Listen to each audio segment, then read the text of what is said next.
আমি এতিয়া আহি পাইছোঁ দীঘলী পুখুৰীত। এয়া দেখিবলৈ আছে মিয়া ভাই, মোৰ লগত আছে আমাৰ লেজেণ্ড মিয়া ভাই। কেনেকুৱা লাগিছে এক্সপিৰিয়েঞ্চ? বৰ্তমান আহি ভালে লাগিছে আৰু আমি ঘৰৰ পৰা বহুত দূৰ হয়, ইয়ালৈকে 60 কিলোমিটাৰ দূৰ হয়।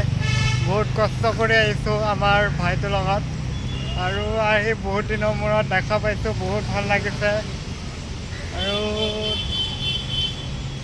এই জেগাবিলাক মানে চাই ভাল লাগিছে আৰু দীঘলী পুখুৰীত অকণমান সময় পালে উঠি যাম বুলি ভাবিছোঁ এই পুখুৰীটোত। মানে সেইবোৰে আৰু ক'ব লগা। আৰু কি কয়, ইয়াত আহি বহুত ভাল লাগিছে আৰু যোনবোৰ মানুহে আমাক চাই আছে ন, জেগাটো আহি পিনে কমেণ্টত জনাব ভাল লাগিছে নে বেয়া লাগিছে, সেইবোৰে আৰু।